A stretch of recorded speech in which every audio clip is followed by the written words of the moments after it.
നമുക്കിന്നൊരു സാധനം കിട്ടിയിട്ടുണ്ട്. കഴുന്തൽ കൊഞ്ചാണ്, മുട്ടൻ കൊഞ്ചാണ്.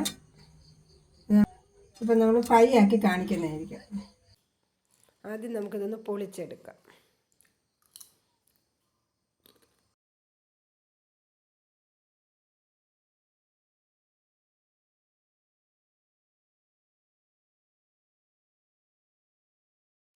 അപ്പം ഇങ്ങനെ പൊളിച്ചെടുത്തതിന് ശേഷം നമ്മൾ ചെയ്യേണ്ടതിനകത്തൊരു പ്രത്യേകത എന്ന് വെച്ചാൽ, കഴുതൽ കൊഞ്ചിനകത്തുള്ളൊരു പ്രത്യേകത വെച്ചാൽ നമ്മളിങ്ങനെ അത് ഭാഗം വരഞ്ഞ് ഇതിനകത്ത് അഴുക്കെല്ലാം എടുത്ത് കളയണം. അതിങ്ങനെ വരഞ്ഞതിന് ശേഷം ഇതിൻ്റെ അഴുക്ക് മാറ്റിയില്ലെങ്കിൽ അഴുക്ക് പോകത്തില്ല. തന്നെ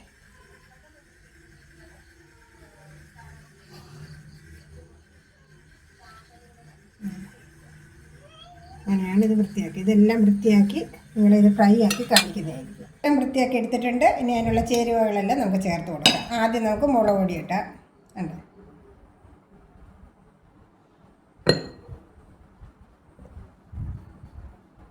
മുളക് പൊടി എടുത്തിട്ടുണ്ട്. കുരുമുളക് ശകലം കൂടുതൽ കൊടുക്കാം നമുക്ക്. കുരുമുളക്, മഞ്ഞൾപ്പൊടി,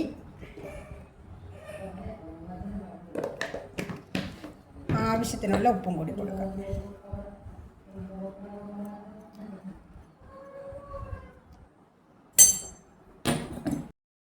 ചേരുവകയെല്ലാം ചേർത്ത് നല്ല വൃത്തിയായിട്ട് പുരട്ടി വെച്ചിട്ടുണ്ട്. ഇനി നമുക്ക് കുറച്ച് നേരം അവിടെ ഇരിക്കണം. ഇരുന്ന് ഇതെല്ലാം അങ്ങോട്ടൊന്ന് പിടിച്ചിട്ട് നമുക്ക് എണ്ണയ്ക്കകത്ത് കൊഞ്ച് വറുക്കാനായിട്ട് എണ്ണ നമ്മൾ ഒഴിച്ച് കൊടുക്കുകയാണ്.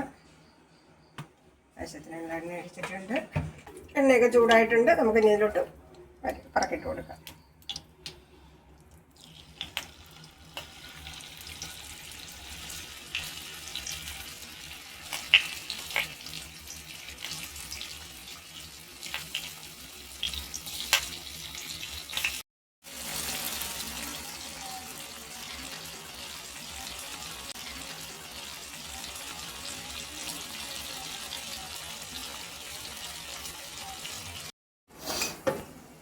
അങ്ങനെ നമ്മുടെ കൊഞ്ച് ഫ്രൈ ആയിട്ടുണ്ട്.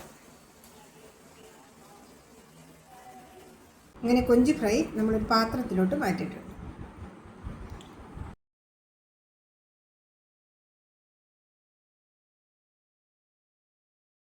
നിങ്ങളെല്ലാവരും ഒന്ന് ട്രൈ ചെയ്ത് നോക്കണം.